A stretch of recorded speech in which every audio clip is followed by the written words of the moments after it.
Hello, everyone. Welcome to our webinar today about stopping the homework battle. Thanks for bearing with us while we dealt with some technical difficulties. I appreciate you joining us on the call today. My name is Emily Wilson, and I am the Center Director of Huntington Learning Center in East Boise. And today we're really going to be diving into the homework battle that might be taking place in your home. A little bit of background about me. I have been with Huntington for about 2.5 years now. My background is in English education. In fact, I taught 7th grade English for a number of years before working at the center.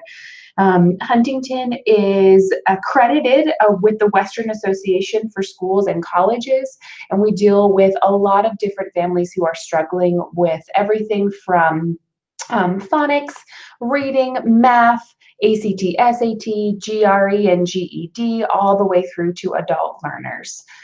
So again, thank you so much for joining us on the call today, and we're going to go ahead and dive into this idea of the homework battle and how you can best help and get rid of that battle. So let me start by sharing 3 big things with you. Number 1, the child who consistently does his or her homework performs better academically than a child who does not. Number 2, doing homework not only helps on the academic side, but it helps to teach your child responsibility. Studies really show that there are a lot of non-academic benefits for younger students, like learning time management, developing study skills and study habits, and also staying on task and following something through to the end. And finally, number 3, the more you can help your child to believe that homework is their responsibility, the more prepared they will be for future success. So, let's see here.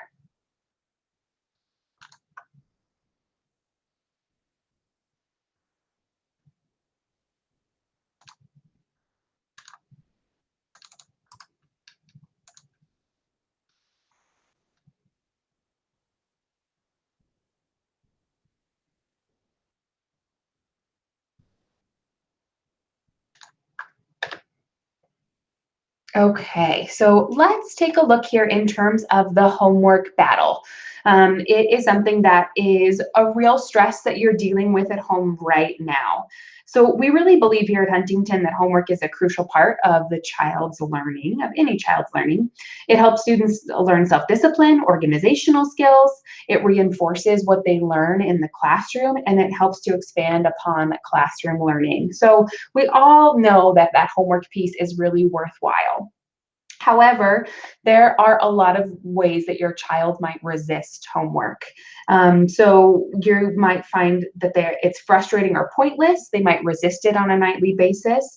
They might be tired after a long day of school, which leads to frustration. They might complain and procrastinate. They might skip homework altogether. They might have a fear of failure that's associated with homework. And what happens when we are confronted with all these with our student? We bargain, we nag, we make threats, or sometimes we even do the child's homework. And in turn, children can complain, procrastinate, cry, and it just leads to a big mess every single night. Homework that maybe should take an hour ends up taking multiple hours, stretching over the entire evening and taking up that valuable family time. So here at Huntington, we really follow a big framework, which is really the idea of the 3 C's. And I'm going to be referring back to this idea of the 3 C's throughout this presentation. So our 3 C's here are really care, concern, and communication. So following these 3 steps can be really critical when implementing any sort of homework plan within your household. The first and foremost, your child needs to know that you care, right? You care about their happiness, you care about their ability to do the work, to showcase their knowledge, and you do not want them to struggle. And so that is the biggest piece. It's easy to forget about the care portion when you are struggling and fighting in terms of that homework. Next, we have concern. So showing them that you care, right? But then also expressing concern.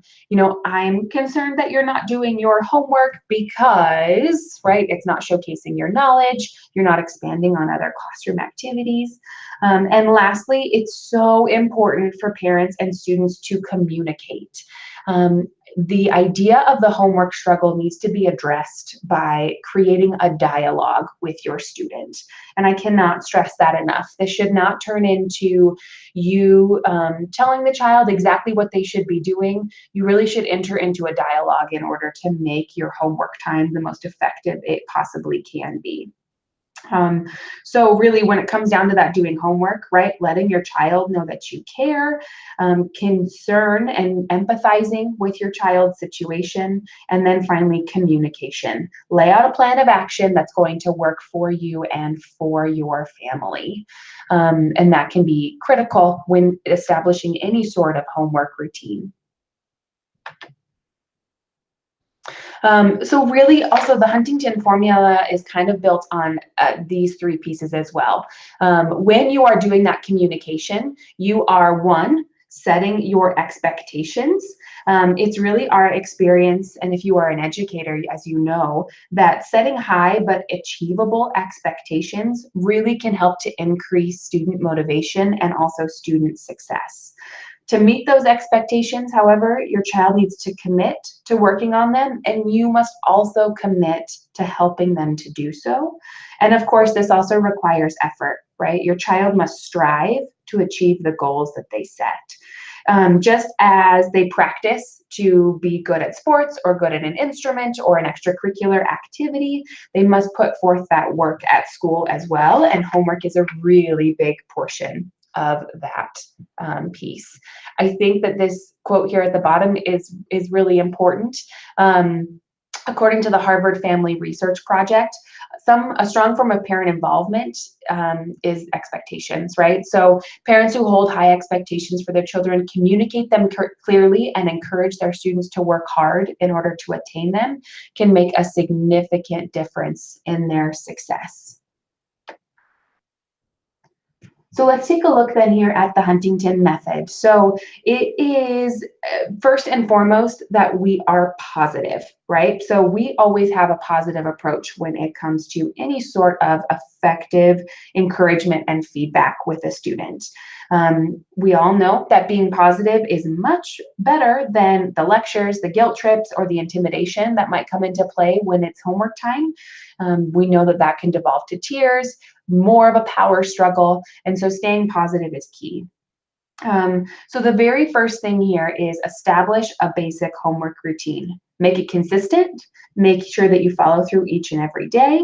And it works best if homework, is done on on a timeline that works best for you and your family. Some students really like to do homework immediately after school. Others think that after dinner is better. So when I say routine, please understand that no two students are alike and no two families are alike. So deciding on a routine is really where that communication piece comes in. You are going to sit down and decide what works best for me, what works best for my student, and there are no two routines that are the same. You might even have different routines for different students within the same house. So please make sure that you make it work for you. We also encourage you and your student to take small steps, right? So implement some of your basic ideas here and work and strive towards making them more and more effective. We all know what it's like to jump in head first to any sort of commitment, right? Any sort of routine change, and that can go by the wayside very quickly. So take small steps and understand that this is a challenging undertaking, but you will have success in the long run. Also, be sure to praise effort, right? Focus on things that they do right rather than the things that they do wrong. It's really important, I can't stress this enough, to focus on effort, not necessarily on the grades that they bring home. So I'm going to say that again, right? Focusing on the effort that your child is putting forth and not necessarily on the grades that they're bringing home. Be specific with that praise. So I really loved how hard you worked on this assignment and you stuck with it until it was completed. I really appreciated that you devoted your time to homework this evening, and now we're finished and we can have a wonderful dinner together. And last but not least, stay up to date. We have Infinite Campus or whatever your school offers. So a lot of times those teachers are posting that homework assignments online for access. They might have a classroom website. So being informed about what they offer and what you can follow through with can be really important, and can help you to turn that homework time around when you are more informed. Finally, remember, follow through is key. So figuring out what's going to work best, and we're going to go through some very specific ideas here in just a moment, following through to see that success in the long term. The very first piece, so this is something that could be implemented as soon as today, right, is creating the perfect study space for your child. We can support them by designating a study area. It needs to be comfortable, quiet, well lit, and has all of the supplies that your student might need for any sort of homework. We all know that students find any excuse sometimes to procrastinate, so having all of their materials within reach is key. Remember, that's different for every student, right? However, it's really best if that study area is free of all distractions. So away from the cell phone, the television, any sort of electronics. I'm sure we can all agree, right? It's hard to study when we're texting our friends. Make sure homework is a priority and schedule other things around that homework time, right? Extracurriculars, sports, all of that needs to be put on the back burner essentially when it comes to a lot of these homework pieces. Make it a consistent and a household priority. So let's talk about the 7 things that we're going to discuss today. What are the most common homework problems, and what are some concrete tips in order to tackle these? So the 7 biggest ones that we have here are: number 1, does not do his or her best work. Number 2, refuses to do homework. Number 3, fails to bring homework home. Number 4, takes all night to complete homework assignments. Number 5, waits until the last minute. Number 6, won't do it if they're on their own. And number 7, won't do homework if you are simply not home. So we're going to dive into all of these today to see what are some ways we can make this better and easier for our families. So problem number 1, they do not do their best work. Some children put forth a minimum effort, or they race through the work in order to get to more enjoyable activities. Sloppy work is full of mistakes, and it's very typical for your child to have incomplete or not up to par. So how do we solve this problem? Number 1, we need to sit down. You need to sit down with your child and explain that you expect homework to be completed. Let them know that you expect them to do their assignments to their best ability, and that you'll be checking that work when they are finished. So remember those 3 C's, right? You care about this homework assignment, you care about your student, you're concerned that they're not showcasing their knowledge, and you are, committed to them completing it in a timely and effective manner. So then follow that Huntington formula, right? Institute the mandatory homework time. Make them redo the work until it is an acceptable quality. This can be a hard step, but this is where following through is key. If you state the expectation that they are going to have to redo the work until it's acceptable, then you need to enforce that. They need to be redoing the work until it is an acceptable quality. This can be, again, painful. However, as you start to establish this routine, students will understand that they don't want to have to continue to redo. They're going to do it right the first time. Help them to strive to meet the expectations, and also offer support and praise, right? When it is finally done correctly, they have done their best work. Praise that effort and really ensure that they feel supported because they've accomplished this. Again, follow through with the routine and make sure that this is a priority. Let's talk about problem number 2. Sometimes students simply refuse to do homework. I'm sure this is very familiar to a lot of our families out there.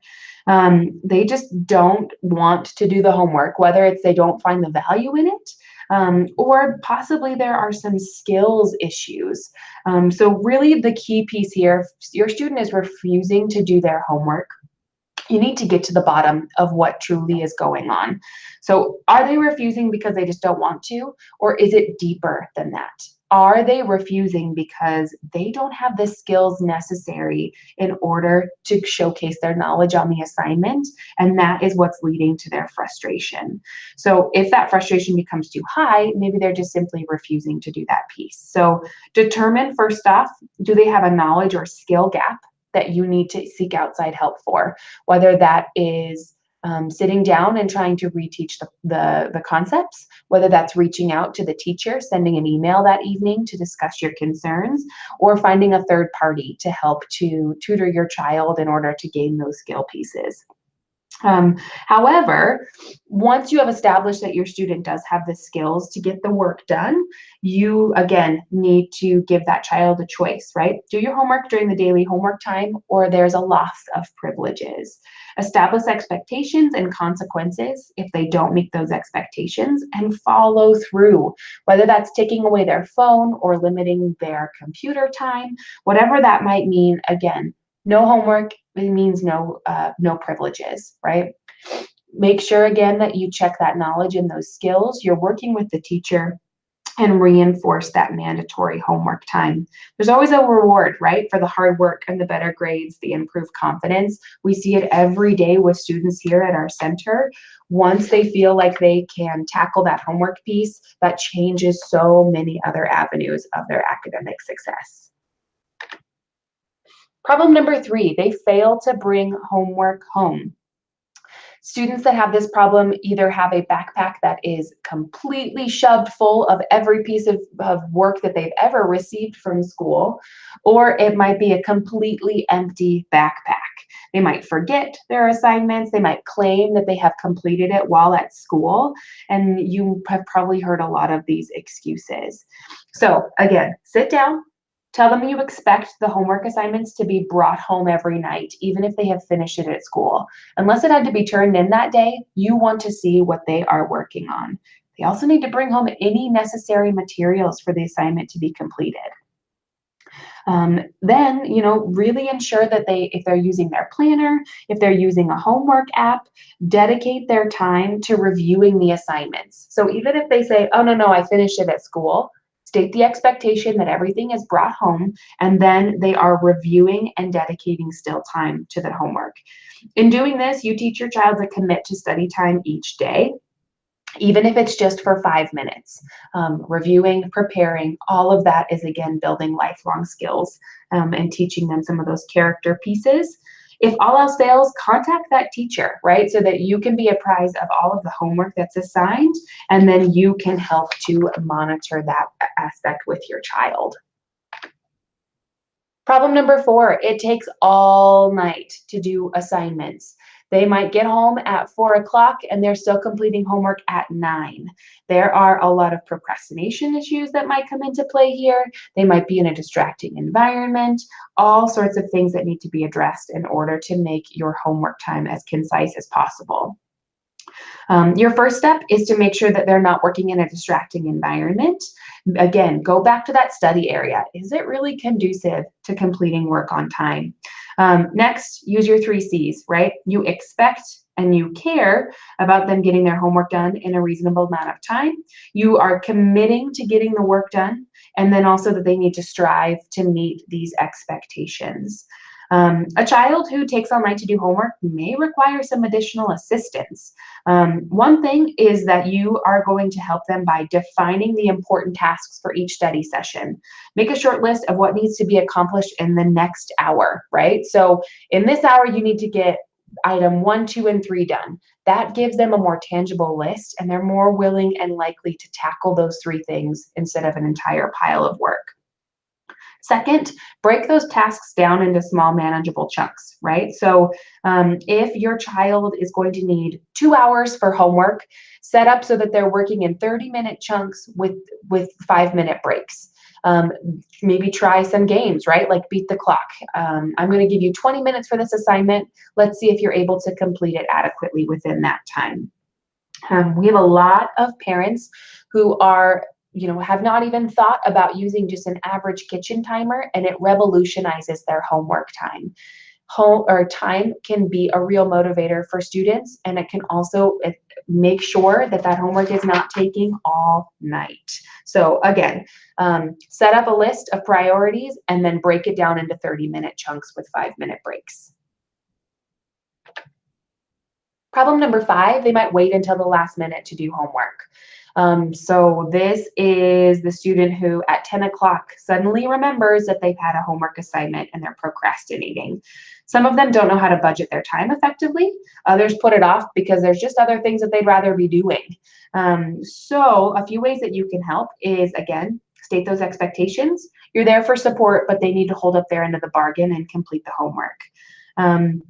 The alternative to procrastination has a lot of really wonderful benefits, right?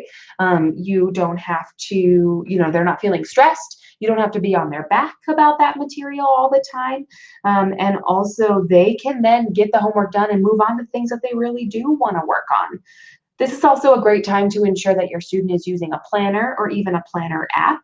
It teaches them how to distribute their assignments over a period of time. It teaches them to create a list so that they know exactly what needs to be working on. And time budgeting is a lifelong skill. This is huge. This is not only going to help them in school, but help them in life as well. And finally, establish goals for completion before the deadline. So if they have a long-term project, setting up chunks in order to complete it on time is only going to help them in the long run. And then that gets rid of all that last-minute panic of a homework assignment due tomorrow because they have adequately budgeted their time. Problem number 6, our last 2 problems here are really going to have to do with, they're very related in terms of number 6 is homework, or a child that will not do their homework on their own. So some children have the ability to work independently, but they refuse to do so. They might insist that you sit with them all night. They begin their work independently, but constantly beg you for assistance. And some children don't have ability to do the homework on their own. This might sound very familiar to a lot of you. The first step is really to figure out what is going on here and ask questions. Are they concerned that they can't do the work without you? Do they understand the assignment? Then apply that Huntington formula, right? Set expectations, gain the commitment, and strive to fulfill those expectations together. Break the work into steps, and then you have to step away, right? Set a timer and say, okay, I'm expecting you to work for 20 minutes on your own, and this needs to be completed. So setting those clear expectations. Resist the urge to jump in and help every 5 minutes, even if they beg. Again, this is something that needs to be practiced and implemented, and then it will become part of the normal routine. Remember, you're doing your child a disservice if you are jumping in every couple of minutes. What happens at school when you're not sitting with them at all times? If you're establishing these routines, then this will carry over to school as well. Praise those efforts and be really thankful for when they are able to complete it on their own. Our last problem that we're going to discuss today is that they won't do homework if you are not there. So we know a lot of working parents don't get home until after their students, and their students have not even touched their homework, which then leads to you having to work extra, right? Double time. After getting home from school, you have to be the monitor. This can be a real issue. When you're not home, it is far more appealing for your child to sit down on their phone, be on the television, be Facebook, Instagramming, all of that. Again, set expectations that it needs to be finished before you get there. Once you've set that expectation, call or text your child at the time that they're getting home to do that gentle reminder. Hey, it's 4:30. I want half of your homework to be completed by the time I get home in an hour. That is establishing that routine. Finally, talk about your own concerns, right? Really ensure that you are letting them know that you are going to check their work, that you're going to monitor it, and that if it's able to be completed, that's more quality family time that you guys are going to have once you actually really do get home. So that can be really critical. So the biggest takeaways here are really being consistent and firm and establishing and upholding a structure.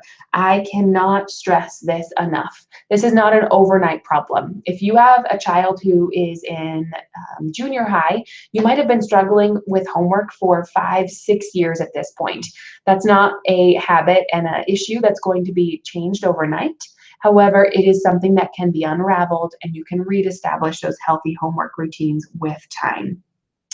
Remember, homework takes a parent and teacher collaboration sometimes, so reaching out and really utilizing your resources is key. Use a homework planner or calendar to stay on track. Maybe grab an app that they can use on their phone that's going to be helpful.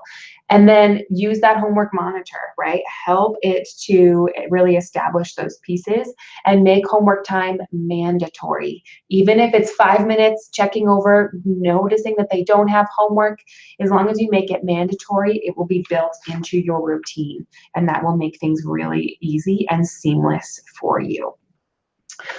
Our last little bit here, I just really wanted to share some keys to school success that we have established with a lot of our parents here at Huntington. With those core subjects and those core classes can come a lot of issues in terms of how to make your child excited about them and how to incorporate them into your day-to-day routine. So let's just quickly talk about a couple of these core subjects and what are ways that you can help to make that success at school as well. When it comes to reading, I have so many parents say, please do not tell me that my kid just needs to read more, right? We all know that if your student is not a reader, just simply telling them they need to read is not going to make any difference at all. So my biggest key here is to change your perception of what you consider reading. A lot of families have this idea, very traditional, antiquated ideas of reading, a chapter book, right? Or a short story. But I really encourage you to change your idea that any reading is good reading. Maybe it's a magazine about something that they're interested in. Maybe it is a transcript from a podcast that they enjoy. Maybe it is a full-fledged book, right? So as long as you are, reading each day, reading on the go, it doesn't matter what they're reading as long as they are putting forth that effort. Set aside time for them to read independently. Maybe you share interesting news or current events with your child, read an article, and then have a conversation about it. Visit the library often, right? Model that reading for them. Set the good example in terms of going to the library, finding enjoyment in reading, and that can be really great. So really there, adjust that idea of what counts as reading. Also, writing is another way that students can really work on school success while at school. So first, get a journal or a diary for your child. Encourage them to use it to express themselves, maybe to record an event, to do a trip journal, short stories, a daily event list, something along those lines that is not writing an essay, right? So making it more enjoyable for them. Have them write letters or notes.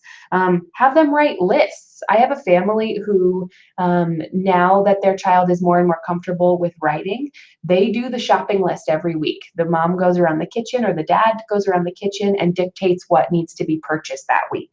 The child feels involved, and then they are actually writing and working on their spelling at the same time. Encourage child's creativity with storytelling. Have them write their own stories. I have another family who their child writes a little short story on a Post-it note and sticks it on the bathroom mirror for the family to read every morning. I love that story. I loved hearing that. So encouraging that creativity in a non-academic setting can be wonderful. Summarize newspaper articles or current events. A website that I really love is called Newsella, or newsenglishlanguagearts.com. And you can go onto there and choose different subjects in terms of news articles, different grade levels. All of it is very customized to what your child is going to enjoy. Read it as a family and then have a discussion about it. And then have them summarize those articles or write their feelings about it. That can be very interesting, especially when it's something that they're interested in. We all know that they're much more likely to be engaged. Then we have math, right? So tips to connect real life during math is using math in the kitchen. So maybe doing a recipe, baking a cake, cooking a meal, counting, measuring, keeping time, all of those can be key.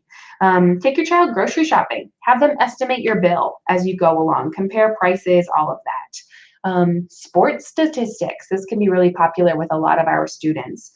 They have favorite teams, so they might talk about batting averages, yards, rushing, things like that. They could also do a sports journal where they record the changes with their favorite sports teams. Play math games, right? Sudoku or online games can really help make math come to life. I cannot stress enough, incorporating multiplication into your everyday can be huge, right? We see 75% really of our students, no matter their age level, do not know their multiplication tables. So that can be really key and help them to engage and get that math under their belt, which is to practice or games at home.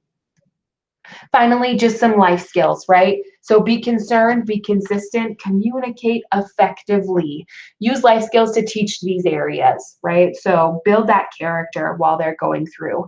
Instill a love of learning by example. Showcase the things that you enjoy and teach your child to have that passion as well. Make everyday experiences a time for learning. And really show them that you are dedicated to learning just as they are when they're doing their homework. We have a family who their way of committing to homework time is that the entire family puts away their phones when it's homework time for the kids. So the mom, the siblings, everybody puts away any of those distractions, and then they focus on maybe reading a book or writing a story or talking about current events with another family member. And I just thought that was a really great way to show support for your student and also help them to understand that you are a lifelong learner just as they are a lifelong learner. Okay, thank you all so much for giving me the opportunity to speak with you. I hope that you enjoyed this presentation on the homework battle, and I really encourage you to start to implement some of these pieces within your home, even today, if you're starting with that study area. Please remember that this takes time. Any sort of routine is not going to happen overnight. And if you follow through with these with simple steps in a consistent fashion, that's truly where you're going to see results. So start with small bits, right? Start with bite-sized chunks that are much more palatable and work up to a homework routine where ultimately your child is completing homework on their own, which I know is what we all want. So thank you again so much for participating today. Feel free to share any questions or comments below and take a look at this PowerPoint whenever you need some more inspiration for that homework battle. And again, thank you so much for all of your help today and your cooperation, and have a wonderful weekend.